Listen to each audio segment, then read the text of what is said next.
Bonjour à tous et à toutes. Merci à Contact Entreprise de son invitation que j'ai bien gentiment voulu accepter. Alors j'interviens ce matin pas sous Caraïbes Sand & Stone, qui est une société d'exploitation de carrière que je dirige à la Dominique depuis 12 ans, mais au titre de Resus Consulting, qui est une entreprise de conseil qui était montée justement pour accompagner les chefs d'entreprise et les organisations dans leur démarche de résilience. Et je crois qu'on est au cœur du sujet. Oui, d'accord, il faut que je parle plus fort. Voilà. Donc, on m'a demandé de raconter l'histoire. Et en fait, voilà. Donc, l'histoire commence, comme tout bon conte de fées, par une situation qui est relativement idyllique. Donc, ça, c'est la Dominique d'avant le 18 septembre 2017. Donc, une île où il fait bon vivre. C'est un petit peu la caractéristique. Voilà, ok. Oui, la caractéristique de la Dominique, une île où il fait bon vivre, où il y avait effectivement des petites productions industrielles, du tourisme et des gens heureux. Ça, c'est la Dominique après 6 heures d'expérience du catégorie 5 Maria. Donc, c'est les images qui ont été également dans le film présentées par le SDIS. Donc, une destruction de grande ampleur sur l'ensemble de l'île. Et en fait, la Dominique, et je reviens à ce que disait Jean-Noël Degrasse, ça fait son deuxième cyclone majeur depuis son indépendance, puisque quelques mois après son indépendance, en 79, l'entreprise, le pays, a eu à subir les affres du cyclone David, donc avec des images tout à fait similaires à ce qu'on a vu pour Maria. Donc, je ne vais pas revenir sur les phénomènes cycloniques qui ont été bien détaillés, mais simplement, je voudrais vous faire toucher du doigt que les dégâts que ces phénomènes causent, notamment sur nos entreprises, sont des dégâts qui sont parfois visibles et puis parfois un petit peu plus insidieux et moins visibles. Et c'est sur ça que je vais centrer un petit peu mon propos. Et comme il a été dit, il faut effectivement se préparer dans la mesure où, même si on gère des probabilités et des statistiques, il faut quand même savoir que sous nos latitudes, la probabilité pour que durant notre vivant, nous puissions être confrontés à ce genre de phénomène est importante et elle est surtout en augmentation rapide. Sur les phénomènes, donc on a vu les différentes conséquences donc qui peuvent affecter les entreprises de tous les secteurs. Donc sur les vents, les impacts de projectiles, c'est souvent quelque chose qu'on oublie. Les inondations dont on a parlé, la houle et la fameuse marée de tempête, les glissements de terrain, les chutes de pierres, tout ça, ce sont des phénomènes qui sont relativement visibles. Et puis il y a des choses, comme je l'ai dit, un petit peu plus insidieuses, qui sont indirectes, et des choses qui se présentent en fait et qui affectent les entreprises de manière décalée dans le temps. Donc les impacts, donc on peut les classifier sur au moment où elles interviennent, donc où ils interviennent, pardon. Donc ils peuvent intervenir assez rapidement, mais aussi dans le temps. Ils peuvent être directs ou collatéraux. Voilà. Alors, juste pour ne pas être complètement négatif, les cyclones ont également un certain nombre d'impacts positifs, alors notamment pour les entreprises du bâtiment et du travail public. On en reparlera. Alors, juste un petit focus rapidement sur le tourisme pour vous montrer l'importance de ces phénomènes sur l'ensemble d'un pan de l'économie qui est très important pour la Caraïbe, le tourisme. Donc c'est le plus gros le tourisme est le plus gros contributeur économique des économies caribéennes de très loin, et aussi un très très gros pourvoyeur d'emplois. Voilà. Donc les conséquences de la saison 2017 qui a été particulièrement active. Donc sur la Dominique, on voit bien que le stock de chambres d'hôtel disponibles a été dramatiquement affecté. Donc aujourd'hui, il y a de très nombreux établissements qui sont encore fermés et certains qui sont en vente, et il y en a qui ne réouvriront jamais. Donc sur l'ensemble de la Caraïbe, on voit bien que la perte de revenus est quand même considérable puisqu'elle dépasse les 700 millions de dollars et on parle quand même de 11 500 emplois perdus sur ce secteur et avec des impacts sur les 4 prochaines saisons. Et ça, c'est sans les sargasses, bien sûr. Donc ça veut dire que si malheureusement il y a encore des phénomènes cette année ou dans les 3 prochaines saisons, ce sont des effets qui vont se cumuler sur un secteur. Alors, sur la typologie des impacts économiques sur les entreprises, puisque c'est bien là le sujet, il y a évidemment les impacts directs, donc sur les bâtiments, les infrastructures diverses, les véhicules, les engins. Ça, c'est des choses qui sont très, très visibles et évidentes. Donc là, alors sur la droite, c'est ce qui reste du chargeur de navire de l'entreprise que je dirige à la Dominique. Et ça me permet de rebondir sur ce que Jean-Noël Degrasse disait concernant le danger des marées de tempête. Voilà. Donc c'est l'élévation du niveau de la mer. Alors l'ouvrage, il a péri non pas parce qu'il a été impacté par les vents, bon, il a peut-être souffert un peu à cause de ça, mais il a surtout péri parce que le niveau de la mer s'est élevé de 2 mètres à 2 mètres 50 et que malheureusement au cours de cet épisode, il y avait des troncs d'arbres qui faisaient 1 mètre de diamètre et 15 mètres de long qui flottaient dans l'eau. Il y en avait énormément. Et donc ils ont fait bélier et puis ils ont revenu détruire complètement l'infrastructure. Voilà. Un des phénomènes les plus évidents, c'est la perturbation de la supply chain, la chaîne logistique. Les atteintes, les dégâts aux infrastructures sont toujours très importants. Donc notamment aux infrastructures portuaires et aéroportuaires. Alors dans le cas de Maria, heureusement donc les infrastructures aéroportuaires de la Dominique ont été relativement peu impactées, contrairement à l'épisode précédent Erika, où là, ça c'est une photo d'Erika, où là l'aéroport international de Douglas Charles dans le nord avait été complètement ravagé et avait été rendu non opérationnel pendant de nombreuses semaines. Voilà. Le réseau routier à la Dominique a beaucoup souffert. Il y a aujourd'hui encore énormément d'infrastructures à reconstruire. Et puis juste un petit point ici, donc la photo en bas à droite, c'est un avion de cargo qui assurait, je dirais, régulièrement les liaisons entre la Floride et la Dominique, et qui, depuis l'épisode Erika, ne vole plus sur la Dominique, bien que l'infrastructure aéroportuaire soit opérationnelle. Et donc maintenant, l'avion, il atterrit à Saint-Martin, et après, il y a un système de bateaux qui alimente la Dominique en fret. Alors, ça peut poser un certain nombre de problèmes pour des entreprises qui ont besoin de fret aérien avec des produits sensibles. Il faut toujours y penser. Alors, l'interruption des services essentiels, le colonel Tiburn en a parlé, donc eau, électricité, communication. La Dominique a été particulièrement impactée à ce niveau-là. Il faut savoir que 100% de la population a été privée d'électricité au lendemain du cyclone. Il n'y avait également pas de réseau téléphonique et une grande partie de la population a été également privée d'eau. Alors aujourd'hui, les choses ont progressé mais ne sont toujours pas revenues à la normale. Ça fait plus de 9 mois. Au début, par exemple pour l'électricité, la Société nationale avait indiqué que tous les Dominicains seraient raccordés au réseau au mois d'avril 2018. Alors, il y a eu une conférence de presse il y a quelques semaines et ils ont dit que ce serait maintenant avril 2019. Donc, il y a énormément de zones rurales dans la Dominique où il n'y a pas d'électricité, tout simplement. Et même autour de Roseau, la capitale, il y a de nombreux endroits où la moyenne tension a été restaurée, mais où la basse tension n'est toujours pas disponible.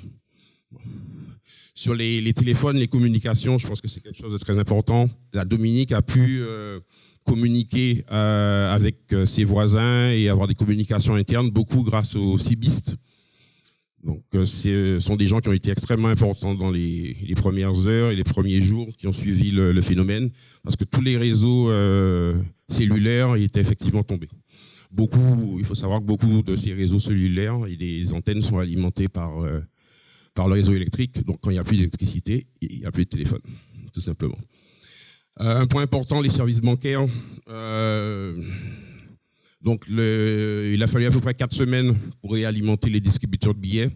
Donc, il est bien évident que dans ces conditions, toute l'économie s'arrête parce que les gens n'ont simplement plus d'argent à dépenser. Même s'il y a des choses à vendre, les gens n'ont plus d'argent à dépenser. Donc. Alors, un point important qui a été assez particulier sur l'épisode Maria en Dominique, et je crois que c'était, selon les avis que j'ai pu récolter, la première fois qu'on assistait à des pillages et des actes d'incivilité de cette ampleur. Il y a eu, il y a de manière traditionnelle, après les cyclones, des pillages. Il y en a eu ici, il y en a partout où il y a eu des cyclones.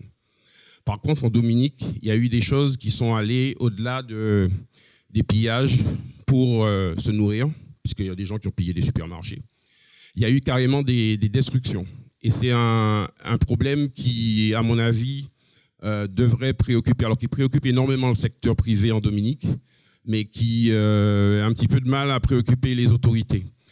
Il y a eu donc des bandes carrément qui ont envahi notamment le centre-ville de Roseau immédiatement après le cyclone. Et il a fallu plusieurs jours après l'intervention des militaires jamaïcains pour rétablir un semblant d'ordre. Alors aujourd'hui, la réponse du gouvernement, c'est de dire qu'à partir du moment où l'île serait en alerte cyclone, il y aurait un couvre-feu. Donc il y a un couvre-feu préventif qui est maintenant instauré, a priori, qui serait instauré pour la Dominique. Il y a des questions juridiques qui se posent aujourd'hui sur le rôle de la police. Il y a une enquête qui a été faite. Le secteur privé demande que cette enquête soit rendue publique. C'est un peu compliqué. La question a été posée aussi de la possibilité pour les sociétés de sécurité privée d'intervenir. Il y en a qui sont intervenus notamment au niveau des banques, puisque les banques ont été assez rapidement sécurisées par des forces spéciales qui sont venues de l'étranger. Et puis il y a un aspect aussi qui aujourd'hui est un petit peu incontrôlable, c'est l'augmentation, alors injustifiée ou pas, c'est de l'opportunisme, des prix de certain nombre de marchandises et de services. Donc là, je peux vous dire que c'est parti complètement à volo. Alors on a eu le phénomène, on se souvient bien de Cindy, où la baguette de pain était montée à 10 francs, c'est ça ? Quand il y a eu, quand les ponts ont été coupés sur la route du Prêcheur.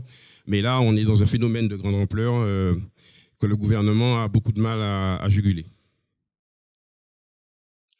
Un des problèmes aussi qu'on note, c'est l'indisponibilité plus ou moins prolongée de matières premières pour tout ce qui est agro-industrie. Beaucoup de nos économies, notamment beaucoup de notre secteur industriel est fait d'agro-industriel, des gens qui transforment des produits agricoles.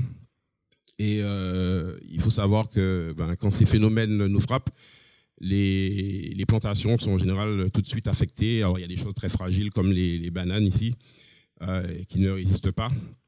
Et donc il faut, quand on est chef d'entreprise dans l'agro-transformation, se préoccuper effectivement de sa chaîne d'approvisionnement, éventuellement en mettant en place des plans B. C'est des solutions qui ont été, je dirais, discutées en Dominique après l'événement, où il y a des entreprises qui sont aujourd'hui encore à l'arrêt parce qu'elles n'ont plus de matières premières, alors que les installations ont été généralement sauvegardées. Alors, en fonction des cultures, on voit bien qu'il y a quand même des durées très importantes. Moi, j'ai mis le muscadier parce que c'est l'île de Grenade qui a été frappée en 2004 par Avon, était le deuxième producteur mondial de muscade. Et on voit bien qu'il faut à peu près 8 ans pour un muscadier pour revenir en production. Donc ça c'est une période extrêmement longue pour un agro-transformateur qui est dans ce secteur. Voilà. Alors, ma recommandation, c'est éventuellement de mettre en place des circuits alternatifs dès le départ avec les autorisations d'importer avant, puisqu'il y a des questions, je dirais, sanitaires, de quarantaine et douanières. Au niveau des assurances, je vais juste faire un petit mot, je vais vous laisser en parler, simplement pour dire que par rapport à ce qui s'est passé en Dominique, il y a eu des lenteurs dans l'évaluation des dégâts. Alors effectivement, il y a eu 90% du parc de logement qui a été impacté plus ou moins sérieusement. Donc il n'y avait pas effectivement suffisamment d'experts pour venir constater les dégâts. Donc c'était l'anarchie la plus totale. Et surtout qu'il y avait également 15 jours avant le phénomène Maria. Donc les assurances et les experts d'assurance ont été complètement débordés. Alors que dans le même temps, par exemple, pour les industriels qui étaient en mesure de redémarrer, ils avaient besoin de nettoyer, alors que voilà, ça pose un problème, vous allez peut-être nous en parler tout à l'heure, savoir comment on peut faire quand on a des dégâts, faut-il nettoyer, faut-il faire constater les dégâts et comment ça peut se passer. Les délais de paiement, alors, il y a eu quelques plaintes, quelques remontées, mais globalement, c'est des choses qui ont à peu près fonctionné.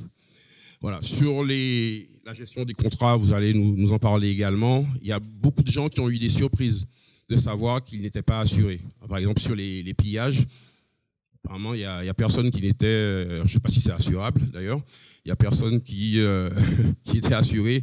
Donc aujourd'hui, tous les commerces de roseaux, les entreprises de roseaux qui ont été vandalisées et pillées ne peuvent pas être indemnisées pour ces pillages. Et puis juste un point, donc l'évolution des primes d'assurance. Alors il y a des chiffres qui circulent.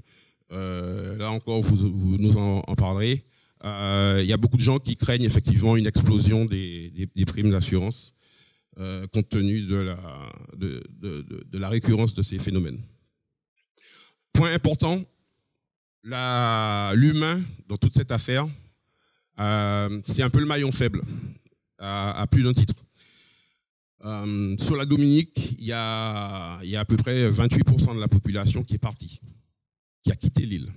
Alors, certains reviendront peut-être progressivement, mais aujourd'hui, c'est une île où déjà qui se dépeuplait, un peu comme nous, comme chez nous, mais c'est une île qui s'est vidée de sa population.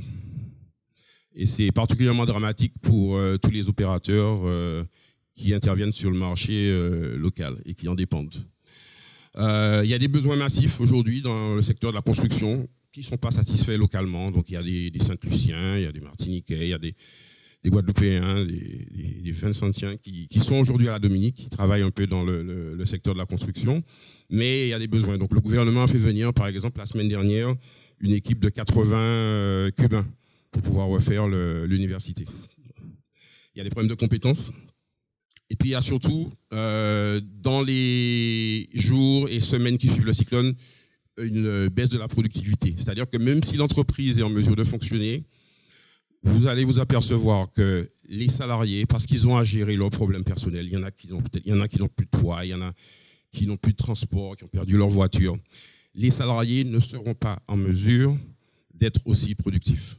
Vous pouvez déjà vous estimer heureux si dans les jours qui viennent, qui suivent un cataclysme, les gens viennent au travail.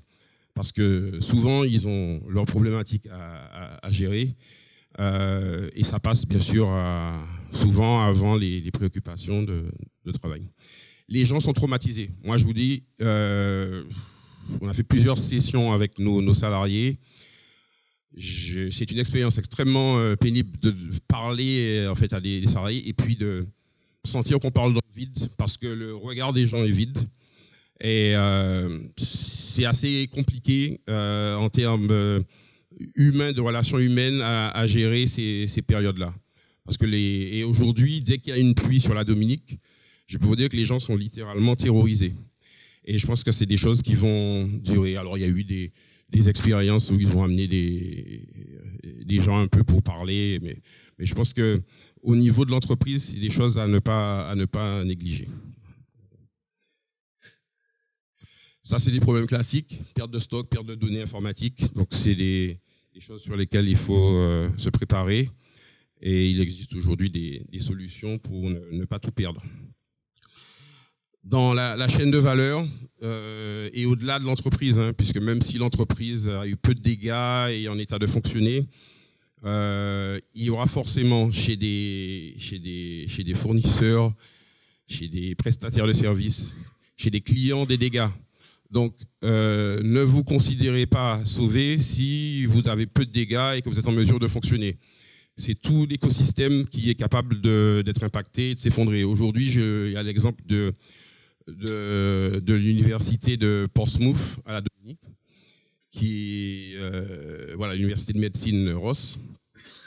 Et en fait, la ville de Portsmouth, avant le cyclone, vivait au travers de cette université de médecine, puisque il y a 2500 logements, donc qui sont des logements qui ont été construits par des privés, beaucoup de Dominicains, donc qui ont investi pour construire des logements étudiants. Et aujourd'hui, ces logements étudiants, ils sont vides. Donc, on parle maintenant du retour possible de l'université de médecine en mai 2019. Donc, les gens qui ont des prêts à rembourser, qui ont investi, c'est une catastrophe. Voilà. Mais il y a aussi des opportunités, comme on disait. Là, on voit des gens qui font la queue pour acheter des groupes électrogènes. Alors, je suppose que les stocks ont déjà été refaits parce que l'année dernière, il y a eu une explosion des ventes de groupes électrogènes un peu partout. Point important aussi, et qui nous concernerait si on est impacté, la gestion des déchets. C'est des choses auxquelles on ne pense pas. Mais je peux vous dire que ces phénomènes, on voit là sur l'exemple d'Ivan à Grenade, les volumes de déchets qui ont été générés par le cyclone. Donc c'est beaucoup de bois, des tôles, mais c'est des choses très mélangées qui sont difficiles à traiter. Et aujourd'hui, on a déjà des problèmes de saturation de nos centres de stockage. Et dans le cas où on aurait à faire face à un phénomène pareil, on a du mal à voir où on pourrait stocker tous ces déchets. Donc c'est quelque chose sur lesquels les autorités pourraient également réfléchir en amont. Autre point qu'on a vu, donc des réaffectations budgétaires sur des marchés qui ont été suspendus, par exemple. Il y a des choses qui ne deviennent plus prioritaires. Donc si vous avez une entreprise qui dépend de la commande publique, sur des secteurs qui ne deviennent plus prioritaires après un cyclone, attendez-vous à ce qu'il y ait un certain nombre de perturbations. Donc ça, c'est des choses auxquelles il faut penser également en amont. Donc il y a des secteurs qui sont privilégiés, notamment la reconstruction. Le colonel l'a bien signalé. Quand il y a des situations d'urgence, on donne la priorité à satisfaire les besoins immédiats. Alors, les gouvernements, les autorités prennent toujours dans les jours qui suivent, les heures qui suivent les cyclones, un certain nombre de mesures d'urgence dans l'intérêt des populations. Et en général, pas dans l'intérêt des entreprises. Je l'ai effectivement bien signalé. Donc, il peut y avoir aussi des répercussions extrêmement négatives sur l'activité de certaines entreprises. Encore une fois, même si elles sont en capacité de fonctionner et de tourner. Par exemple, en Dominique, le gouvernement a acheté des quantités impressionnantes de matériaux de construction qui ont été distribués à la population. Mais dans le même temps, il y a des revendeurs de matériaux, des négociants de matériaux qui sont sur place, qui étaient opérationnels et qui donc à un moment donné se retrouvent en concurrence avec l'État qui généreusement, et je pense que c'est légitime aussi, donnait des matériaux de construction. Donc ça peut compliquer un petit peu la vie. Sur l'aide alimentaire, il y a eu beaucoup de questions, savoir quand est-ce qu'il faut arrêter l'aide alimentaire massive. À partir du moment où les supermarchés, ou certains supermarchés, ceux qui avaient survécu, étaient en mesure de vendre, je pense qu'il y a eu un petit peu de pression pour que l'aide alimentaire massive puisse être réduite ou stoppée carrément. Donc il y a un moment donné où où il y a une bascule, où on peut passer d'une situation d'extrême urgence, de crise humanitaire, à une situation où l'économie recommence à fonctionner. Et c'est au secteur privé aussi de défendre ses intérêts, certes, mais aussi de prendre conscience qu'il y a vraiment des besoins. Et dans le cas de la Dominique, c'était l'ensemble de la population qui était affectée par des problèmes aussi basiques que trouver à manger pour le lendemain. Voilà. Il y a souvent des règles d'assouplissement pour favoriser la reprise d'activité. Et alors souvent, par rapport aux gens, par exemple, imaginons ici qu'on est à faire face à un phénomène, des gens qui ont constitué des stocks avant la saison cyclonique, en payant leur droit de mer, bien sûr, et qui est un phénomène, et puis que le conseil, la CTM décide de suspendre temporairement l'application de l'octroi de mer. Donc ça fait créer des distorsions. Presque pour finir, donc la gestion post-événement et l'image du territoire, je pense qu'il faut qu'on s'en préoccupe. Il y a aujourd'hui une surmédiatisation de ces événements météo. Il y a le fameux réseaux sociaux dont Jean-Noël Degrasse a fait part. Et puis vraiment des choses qui vont loin, quoi. Donc aujourd'hui, le Figaro, début septembre, après Irma, se demandait si les Antilles allaient devenir inhabitables. Donc c'est un peu de sensationnalisme qui ne rend pas service à nos économies, à nos territoires. Je ne vais pas parler de la gestion du cas des sargasses, mais il faut qu'au niveau des organisations professionnelles, être très, très vigilant sur ces choses-là pour que ne pas avoir des investissements potentiels partir ailleurs. Dernier point, les évolutions normatives et réglementaires, ce sont des choses qui arrivent, qui prennent un peu plus de temps, mais qu'il convient d'anticiper. Chaque fois qu'il y a un phénomène, il y a des retours d'expérience. Et il y a des leçons qui sont tirées. Et parmi les leçons qui sont tirées, il y a des normes qui évoluent. Et l'évolution des normes peut faire que des lignes de produits peuvent devenir complètement obsolètes. Donc c'est des choses aussi à anticiper. Également sur l'urbanisme, j'attire votre attention, il y a eu le cas en particulier sur Saint-Martin, ou des zones où il y avait des tolérances d'installation de restaurants, bord de mer, des choses comme ça. L'État et les autorités deviennent plus rigoureuses et strictes après ces phénomènes. Donc il y a des choses qui étaient permises avant qui ne le seront plus. Et ça, il faut également l'anticiper. Voilà. Sur la Dominique, donc le village de Petite Savane sur l'Est a été complètement abandonné après Erika. Donc si vous avez une entreprise là-bas, il n'y a plus personne. Juste en conclusion, donc l'essentiel quand même reste de se préparer. Je pense que c'est indispensable. Et il faut avoir la vision claire de l'ensemble des impacts et des dégâts que peuvent avoir ces phénomènes sur l'entreprise. Et ne pas simplement penser aux dégâts matériels, mais penser bien au-delà sur toute la chaîne de valeur de l'entreprise. Donc la clé, c'est quand même la préparation et la mise en place d'un certain nombre de documents pour être prêt.